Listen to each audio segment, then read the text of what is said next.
Hello friends, अस्सलाम वालेकुम, नमस्ते। कैसे हो आप सब? आई होप कि आप सब बहुत ज़्यादा अच्छे होंगे। तो आज एक न्यू फैन फिक्शन आप लोगों के साथ शेयर कर रही हूँ। थंबनेल तो आपने पहले ही देख लिया होगा। इस फैन फिक्शन का नाम है माय घोस्ट सोलमेट और इसमें टॉप लान वांगची और बॉटम विंग है। तो चलिए फैन फिक्शन के बारे में थोड़ा सा बात कर लेते हैं। तो हम पहले विंग के बारे में बात करते हैं। विंग एक बहुत ही क्यूट सा घोस्ट है और वांगजी एक इंसान है। क्या इंसान और घोस्ट साथ में रह सकते हैं या फिर घोस्ट के साथ रहने के लिए इंसान को भी घोस्ट बनना पड़ेगा? ये fan fiction historical fan fiction है। आई होप कि आप सबको ये वाला फ़ैन फिक्शन पसंद आएगा।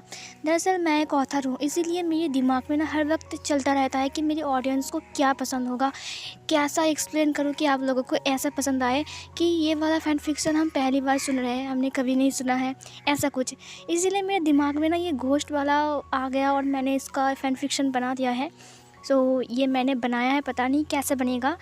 अगर आप लोगों को पसंद आया तो ज़रूर आप बोलना कि पसंद आ रहा है, और अगर नहीं पसंद आ रहा है तो भी बोलना, ठीक है, कि पसंद नहीं आ रहा है। चलिए स्टार्ट करते हैं फर्स्ट पार्ट को। तो स्टोरी की शुरुआत में हमें एक इंसान को दिखाया जाता है। एक डार्क रूम, बेड के ऊपर एक इंसान आराम से सो रहा था और वो कुछ अजीब सा सपना देख रहा था, जिसकी वजह से वो अपने हेड को इधर उधर बार बार हिला रहा था और बोल रहा था कि नहीं, ये नहीं हो सकता। तो चलिए उसके सपने के अंदर जाते हैं। सपने के अंदर हमको दिखाया जाता है, हमें दो बच्चे को दिखाया जाता है जो अपने फैमिली के साथ पहाड़ में घूमने आए थे। दो फैमिली, उसके मॉम डैड और उस बच्चे का मॉम डैड, जो दोनों घूम रहे थे एक साथ। वो लोग पहाड़ में घूमते घूमते खेल रहे थे। अचानक से ही उनको बहुत ही ज़्यादा दो क्यूट से रैबिट्स दिखाई देते हैं, जिसकी वजह से वो दो बच्चे बोलते हैं कि वो देखो कितने अच्छे रैबिट्स हैं ना। ये सुनने के बाद वो दूसरा बच्चा, जो कि ब्लैक कलर का टी शर्ट पहनकर वहाँ पर खड़ा था, वो पीछे मुड़कर उन रैबिट्स को देखते हुए बोलता है कि हाँ, तुमने सही कहा, लंजा, चलो उनको पकड़ते हैं। तो फिर इधर जो बच्चा रैबिट्स को दिखा रहा था उसका नाम लानवांगजी है, और जो कह रहा था कि लंजा, तो उसका नाम क्या है हम जान लेते हैं।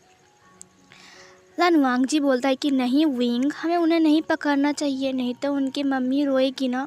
ये सुनने के बाद वो ब्लैक कलर का टी शर्ट पहनकर जो लड़का खड़ा था वो बोलता है कि लंजा, चलो उसको और भी करीब से देखते हैं। और फिर वो दोनों क्यूट से बच्चे उन दोनों रैबिट्स का पीछा करने लगता है। अचानक से ही एक तेज़ हवा चलने लगती है। वो दोनों रास्ता भूल जाते हैं। रास्ते को ढूंढते ढूंढते वो पहाड़ के किनारे में आ जाते हैं। और फिर अचानक ही जो ब्लैक कलर का टी शर्ट पहनकर जो लड़का था, जिसका नाम विंग था, उसका पैर फिसल जाता है और वो नीचे की तरफ लटक जाता है। तब लानवांगजी, जो छोटा सा बच्चा था, वो जाकर उसके हाथ को पकड़ लेता है, बोलता है कि विंग तुम डरना मत, मैं तुम्हें ऊपर खींच लूँगा। छोटे से क्यूट से लानवांगजी की आंखों में आंसू थे। वो विंग की आंखों की तरफ देख रहा था। विंग की आंखों में कुछ अजीब सा दिखाई दे रहा था उसको। विंग की आंखों में भी आंसू आ गए थे कि अब वो नीचे गिर जाएगा, वो भी पहाड़ से। मतलब गजब।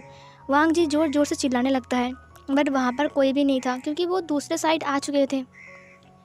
वो विंग को बार बार बोल रहा था, विंग तुम डरना मत, मैं तुम्हें ऊपर उठा लूँगा। विंग उसे बोलता है कि लंजा, मेरा हाथ छोड़ दो, मैं बहुत भारी हूँ, नहीं तो मेरे साथ तुम भी नीचे गिर जाओगे।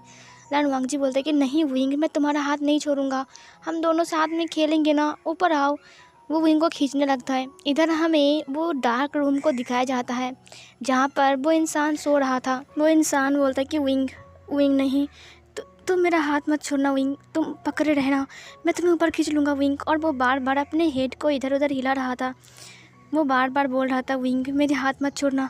विंग नहीं, तुम मुझे छोड़कर ऐसे नहीं जा सकते विंग, मैं तुम्हें खींच लूँगा ऊपर विंग, मैं तुम्हें खींच लूँगा, तुम भारी नहीं हो। फिर हमें वो वाला सीन दिखाया जाता है जहाँ पर छोटे से क्यूट से लानवांगजी बोल रहा था, विंग तुम क्या कर रहे हो, तुम मेरे हाथ को छोड़ क्यों रहे हो। और तभी विंग वांगजी के हाथों से फिसल कर नीचे गिर जाता है और इधर इस इंसान की नींद टूट जाती है और वो ज़ोर से चिल्लाता है, विंग नहीं। और फिर वो उठ गया और उठने के बाद वो गहरी गहरी सांसें भरने लगता है। फिर अपने बेड के पास टेबल के तरफ हाथ बढ़ाता है, वहाँ पर एक गिलास पानी लेकर वो पीता है और पीने के बाद वो अपनी आंखें बंद करता है और फिर वो गहरी गहरी सांसें भरने लगा। वो इंसान और कोई नहीं है, वो लानवांगजी है। वो अब बड़ा हो गया है। बचपन में उसने अपने सबसे करीबी दोस्त विंग को खो दिया था। उसी का सपना वो बार बार देखता रहता है। वांग जी बोलता है कि इतने साल हो गए लेकिन आज तक एक भी दिन नहीं है जिस दिन मैंने ये सपना नहीं देखा है। और फिर वो टेबल के पास एक फ़ोटो का जो फ्रेम था उसे लेता है और लेने के बाद वो फ़ोटो को देखता है। वहाँ पर वही 2 बच्चे की फ़ोटो था जहाँ पर विंग की भी फ़ोटो थी। वो विंग की फ़ोटो के ऊपर अपनी फिंगर को रब करते हुए बोलता है कि विंग हैप्पी बर्थडे, तुम आज 21 साल के हो गए। और ये बोलने के बाद उसकी आंखों में आंसू आ जाते हैं। उसके आंसू गाल से बहते हुए उस फ़ोटो के ऊपर गिरता है जहाँ पर विंग स्माइल कर रहा था। वांग जी बोलता है कि विंग, क्या तुम मेरी ज़िंदगी में दोबारा कभी नहीं लौटोगे? कि विंग, ऐसा क्यों हुआ? और फिर ये बोलकर ही लन वांग जी रोने लगता है और तभी लन वांग जी की डोर पर कोई नॉक करता है। वांग जी बेटा, क्या तुम उठ गए? तुम्हारी आज इम्पोर्टेंट मीटिंग है ना? तुम्हारे अलार्म बज रहे थे तब से। जल्दी करो, तुम्हारे पापा नीचे बुला रहे हैं। जल्दी नीचे आओ, ठीक है? ब्रेकफास्ट का टाइम हो चुका है। लन वांग जी सुनने के बाद बोलता है कि मॉम, अभी आ रहा हूँ। और फिर लन वांग जी इस फ़ोटो को फिर से टेबल के ऊपर रख देता है, ब्लैंकेट को साइड करता है, बेड से नीचे आता है, शावर लेता है, वो रेडी होता है। वो वाइट शर्ट पहनता है, उसके ऊपर ब्लैक कोट पहनता है और अपनी सनग्लास को उठाता है और उठाने के बाद वो विंग की फ़ोटो की तरफ देखकर एक स्माइल करता है और उसके बाद वो रूम का दरवाज़ा खोलता है और वो बाहर आता है। यहाँ पर लन वांग जी खुद का इंट्रोडक्शन खुद देता है। मैं हूँ लन वांग जी, मैं इस सिटी का सबसे बड़ा बिजनेसमैन हूँ। कॉलेज के बाद मैंने मेरे पापा के साथ बिज़नेस को हैंडल करने के बारे में सोच लिया था। मैंने बचपन में मेरे सबसे करीबी दोस्त, मेरे प्यार को खो दिया है, जिसका नाम विंग था। विंग मेरे लिए बहुत अनमोल है, जिसकी वजह से मैं किसी की तरफ अट्रैक्ट नहीं हो पाता हूँ। मुझे सिर्फ उसका ही ख्याल आता है, मैं सिर्फ उसी से प्यार करता हूँ। मुझे ब्लैक कलर पसंद नहीं थे, लेकिन जिस दिन से मैं विंग से मिला उस दिन से मुझे ब्लैक कलर पसंद था। मैं हमेशा ब्लैक कलर पहनता हूँ, वो भी वाइट शर्ट के ऊपर। मुझे ये बहुत पसंद आता है क्योंकि ये कलर मेरा विंग का फेवरेट कलर था और ये कलर मुझे विंग का याद दिलाता है। आज विंग का जन्मदिन है और तो और आज मेरी ऑफिस का सबसे बड़ा मीटिंग है, बहुत इम्पॉर्टेंट मीटिंग है आज, क्योंकि हम किसी और के साथ कोलैब करने वाले हैं। फिर लन वांग जी नीचे आते हुए बोलता है कि गुड मॉर्निंग पापा, good morning mom, good morning भैया, अंकल, गुड मॉर्निंग। और ये बोलने के बाद लन वांग जी टेबल के पास चेयर में बैठ जाता है। लन वांग जी का पापा बोलता है कि वांग जी, आज तुम्हारा इम्पोर्टेंट मीटिंग है, तुम्हें याद तो है ना? ये सुनने के बाद लन वांग जी उसकी डैड की तरफ देखते हुए बोलता है कि मैं कभी कुछ चीज़ भूलता नहीं हूँ। और फिर ये बोलने के बाद वो अपने ब्रेकफास्ट करने लगता है। फिर सीन चेंज होता है। अब हमें सीन चेंज करके एक अलग सी दुनिया को दिखाया जाता है जहाँ पर कोहरा छाई थी, जो दुनिया ह्यूमन वर्ल्ड से बहुत ज़्यादा अलग है। वहाँ पर हर तरफ हरियाली ही छाई है, ना कोई धुआं, ना कोई धूल, कुछ भी नहीं है, साफ़ सुथरा बहुत ज़्यादा, लेकिन कोहरा छाई हुई है। हमें एक महल को दिखाया जाता है। चलिए महल के अंदर जाते हैं। महल के अंदर हमें एक बहुत बड़ा रूम दिखाया जाता है जहाँ पर बहुत ज़ोर ज़ोर से आवाज़ सुनाई दे रहा था, जहाँ पर तरह तरह के नाम पर कोई बुला रहा है। हमें रूम के अंदर दिखाया जाता है जहाँ पर बहुत सारे सोल मौजूद थे, घोस्ट।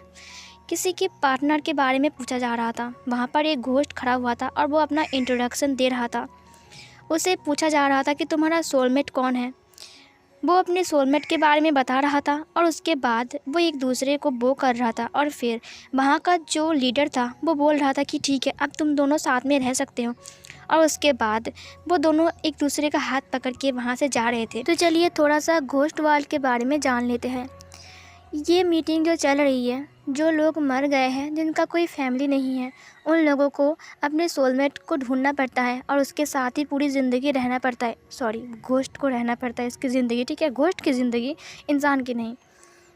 तो यहाँ पर बता दूँ, घोस्ट के फैमिली मेम्बर होते हैं यहाँ पर इस दुनिया में, और जिनके फैमिली मेम्बर नहीं होते हैं, जिनके फैमिली नहीं होती हैं, उन लोगों को अपना अपना सोलमेट ढूंढना पड़ता है और एक दूसरे के साथ रहने के लिए पहले इस मीटिंग को अटेंड करना पड़ता है। और अपना अपना इंट्रोडक्शन देने के बाद जब लीडर बोलता है कि हाँ, अब तुम दोनों साथ में रह सकते हो क्योंकि तुम दोनों एक दूसरे के लिए परफेक्ट हो, तभी वो दोनों साथ में रह सकते हैं।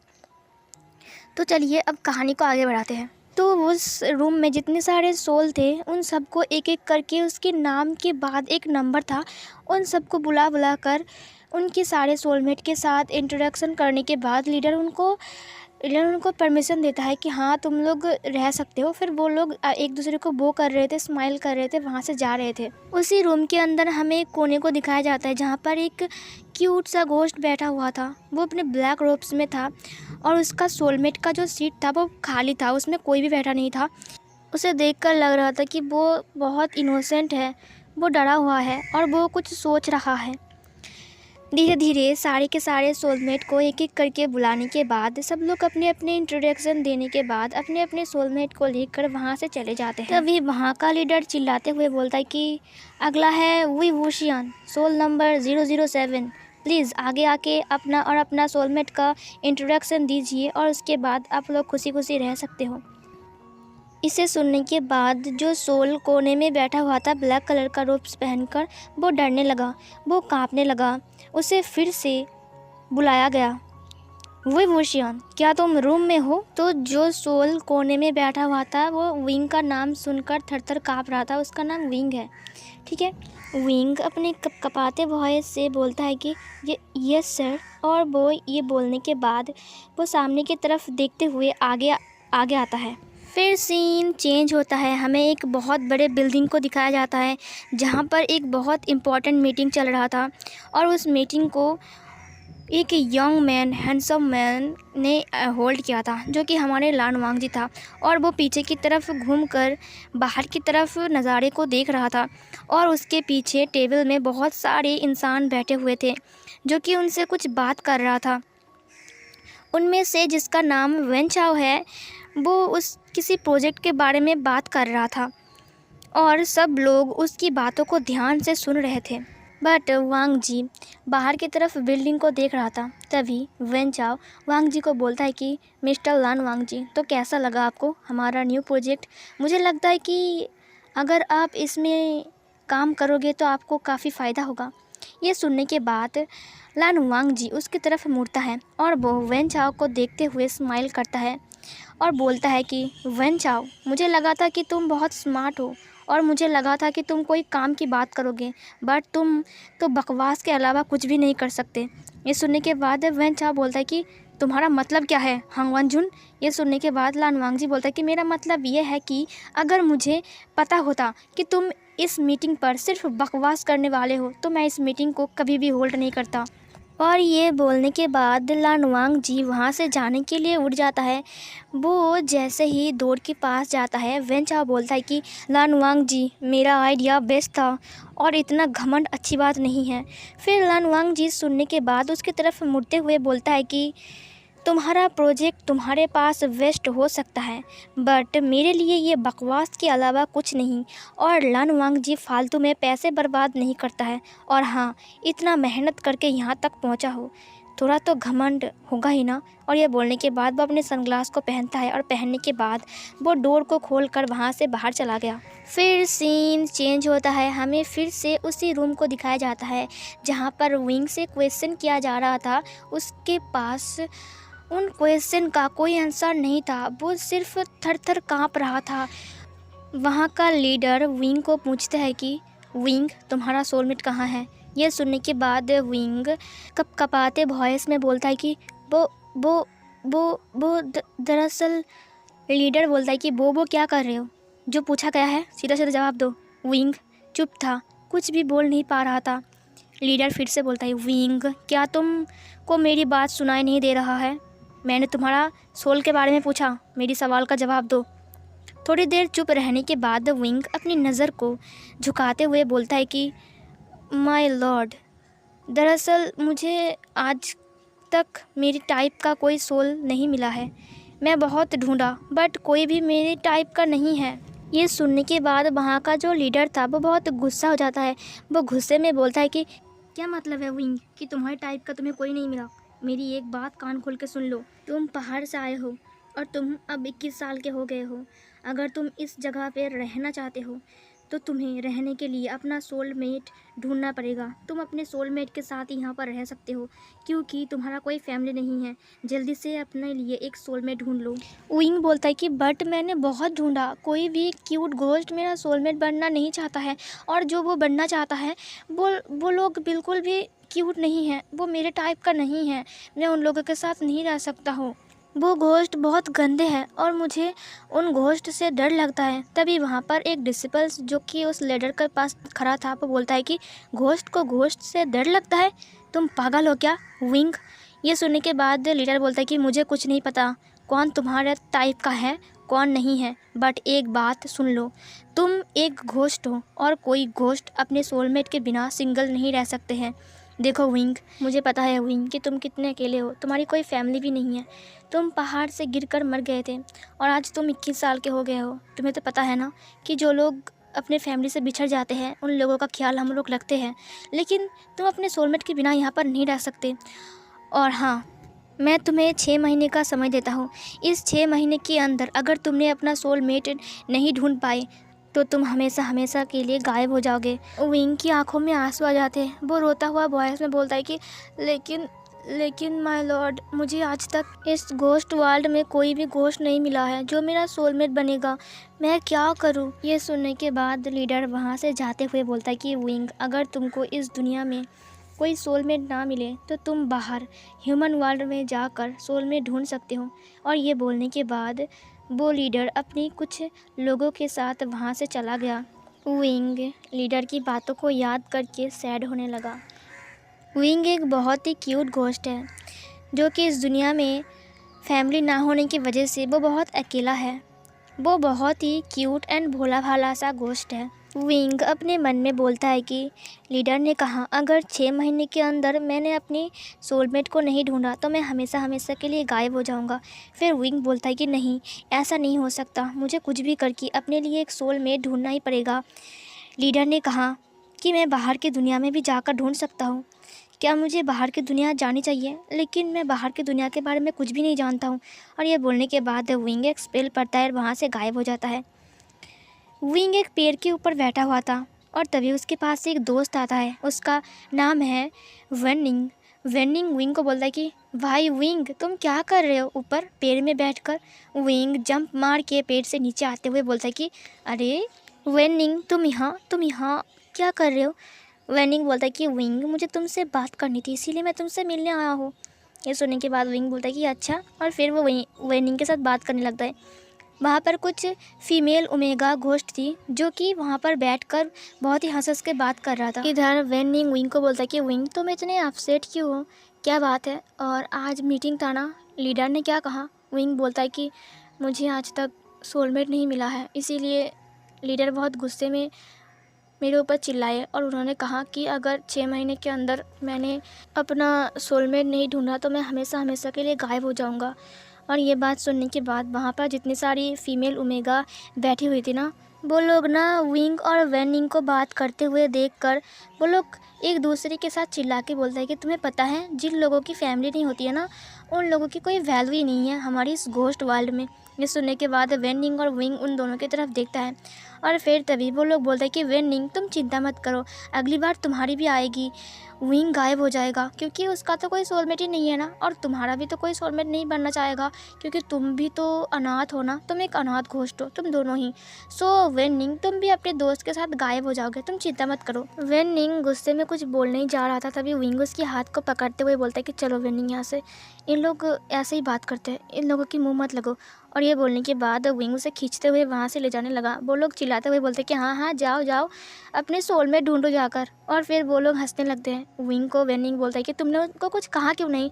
वो लोग बहुत चपर चपर कर रहे थे, मेरा मन कर रहा था कि 2 थप्पड़ लगा दूँ। विंग बोलता है कि लीडर ने मुझे कहा है दूसरे दुनिया में जाने के लिए। ये सुनने के बाद वेनिंग बोलता है कि क्या तुम ह्यूमन वर्ल्ड में जा रहे हो? ये सुनने के बाद विंग बोलता है कि हाँ, मैं ह्यूमन वर्ल्ड में जा रहा हूँ। वेनिंग बोलता है कि ओ, तो फिर तुम्हें वहाँ पर जल्दी जाना चाहिए क्योंकि तुम्हारे पास बस 6 महीने का वक्त है। ये सुनने के बाद विंग बोलता है कि ठीक है, मैं जा रहा हूँ, मैं बस तुमसे मिलना चाह रहा था, अच्छा हुआ कि तुम आ गए। वेनिंग बोलता है कि तुम कब जा रहे हो? विंग बोलता है कि मैं कल जा रहा हूँ। वेनिंग विंग को बोलता है कि ठीक है, तुम अपना ध्यान रखना विंग, तुम्हारी बहुत याद आएगी, जल्दी से अपनी सोलमेट को लेकर लौट आना। विंग बोलता है कि ठीक है, मैं जल्दी से जल्दी अपने सोलमेट को ढूंढ कर फिर से तुम्हारे पास लौट आऊँगा और फिर हम दोनों खूब खेलेंगे। ये सुनने के बाद वेनिंग बोलता है कि विंग, हम दोनों बड़े हो गए हैं। विंग बोलता है कि नहीं, तुम तो अभी छोटे से वेनिंग हो ना, जो अब मुझसे पहली बार पहाड़ पे मिले थे। ये सुनने के बाद वेनिंग बोलता है कि ये तो तुमने सही कहा, और फिर वो दोनों हंसने लगता है। फिर सीन चेंज होता है। विंग अब ह्यूमन वर्ल्ड में आ चुका था। विंग एक बहुत बड़े बिल्डिंग के सामने खड़ा था। वो पहली बार ह्यूमन वर्ल्ड को देख रहा है। विंग बोलता है कि अरे वाह, ये तो हमारे दुनिया से बहुत ज़्यादा अलग है। विंग इधर उधर देखने लगा। उसे इस दुनिया के बारे में कुछ नहीं पता है। इस बिल्डिंग के सामने वो खड़ा था, वो बिल्डिंग और किसी का नहीं, लान वांगजी का ऑफिस था। विंग बाहर इधर उधर झांक के देख रहा था और चीज़ों को हाथ लगा रहा था। वो बहुत ज़्यादा खुश था, वो चिल्ला रहा था, वो हैप्पी था क्योंकि पहली बार वो घोस्ट वर्ल्ड से बाहर आया है। विंग एक घोस्ट है तो उसे कोई भी देख नहीं सकता है। विंग को ऐसा ही लगता है कि मैं एक घोस्ट हूँ तो कोई भी इंसान मुझे नहीं देख सकता है ना, तो मैं हर तरफ जा सकता हूँ, हर कुछ टच कर सकता हूँ। इधर हमें वांगजी को दिखाया जाता है जो कि अपने केबिन में बैठा हुआ था और वो बाहर की तरफ देख रहा था। तभी उसका असिस्टेंट वहाँ पर आता है जिसका नाम था आयु। आयु आकर बोलता है कि सर, अपने वेन चाओ को सीधा रिजेक्ट कर दिया कल। ये सुनने के बाद लान वांगजी बोलता है कि उसका प्रोजेक्ट बकवास था और लान वांगजी को बकवास करने वाले लोग बिल्कुल भी पसंद नहीं है। तुम्हें तो अच्छे से पता है ना आयु। ये सुनने के बाद आयु बोलता है कि पता है, मैं बहुत सालों से आपके साथ हूँ। वांगजी ये बोलने के बाद बाहर की तरफ देखने लगा। आयु वेन चाओ के बारे में वांगजी के पीछे खड़ा होकर बातें बता रहा था, बट लान वांगजी का पूरा ध्यान बाहर के आसमान की तरफ था। जब वांगजी एक गहरी सांस भरने के लिए नीचे की तरफ देखता है तो वो देखता है कि ऑफिस के सामने नीचे एक इंसान कुछ अजीब अजीब सी हरकतें कर रहा है। वो और कोई नहीं, हमारा विंग था। वांगजी उसे देखकर अपने हाथ को कांच के ऊपर रखता है और वो नीचे की तरफ देखने लगा। विंग जो कि गार्ड के सामने था और वो गार्ड के सामने जाकर उन लोगों को अपनी जीभ दिखाकर चिढ़ा रहा था, बट वहाँ पर जो गार्ड्स खड़े हुए थे उन लोगों का कोई भी रिएक्शन नहीं था, बस चुपचाप खड़ा था वो लोग। और विंग ये सब किए ही जा रहा था। विंग को तो पता था कि वो एक घोस्ट है, कोई भी उसे नहीं देख सकता है। फिर वांगजी आयो को बोलता है कि ये क्या हो रहा है, ये कौन है और ये कर क्या रहा है, और ये गार्ड्स उसको कुछ बोल भी नहीं रहे हैं, क्या अजीब है। विंग की हरकतें बढ़ते ही जा रही थी और विंग को ना ये सब करने में बहुत ज़्यादा मज़ा भी आ रहा था क्योंकि विंग को ये सब करते हुए कोई भी देख नहीं पा रहा था। लान वांगजी बोलता है कि ये कुछ ज़्यादा ही कर रहा है। आयु वहाँ पे आकर नीचे देखता है और बोलता है कि सर, कौन, आप किसके बारे में बात कर रहे हो। वांगजी बोलता है कि इसकी तो अभी देखो मैं इसका क्या करता हूँ। और ये बोलने के बाद लान वांगजी नीचे की तरफ जाने लगा। इधर विंग को दिखाया जाता है। विंग वहाँ पर था और वहाँ पर ना बहुत सारे फूल भी थे। विंग उन फूलों को देख रहा था और उनके साथ बात भी कर रहा था। विंग बोलता है कि हेलो छोटे से फूल, कैसे हो तुम। और हमारा वांगजी तब तक नीचे आ गया था और ये सब देख कर लान वांगजी बोलता है कि ये क्या ये पागल है, किसके साथ बात कर रहा है। और इधर हमारे विंग उस छोटे छोटे फूलों को बोल रहा था, हेलो छोटे से फूल, तुम कैसे हो। और तुम। वांगजी ये सब देख कर उसे पीछे से आवाज़ देता है, हे कौन हो तुम। वांगजी की कोल्ड वॉइस सुनने के बाद विंग अपनी आइज़ को ब्लिंक करता है और फिर वो पीछे मुड़ता है। और वो पीछे मुड़ने के बाद लान वांगजी को देखा। लान वांगजी उसे बोलता है कि हे कौन हो तुम और यहाँ पर क्या कर रहे हो, क्या तुम कोई चोर हो। ये सुनने के बाद विंग की आंखें बड़ी बड़ी हो जाती है। विंग लान वांगजी की तरफ अपनी बड़ी बड़ी आंखों से देख रहा था। सो फिर गाइस इस पार्ट को यहीं पर ही ख़त्म करती हूँ। चलिए नेक्स्ट पार्ट में देखते हैं क्या लान वांगजी ने सच में विंग को ही बोला या फिर वो किसी और को बोल रहा था। तो चलिए ये सब कुछ नेक्स्ट पार्ट में जानते हैं। तब तक के लिए बाय बाय।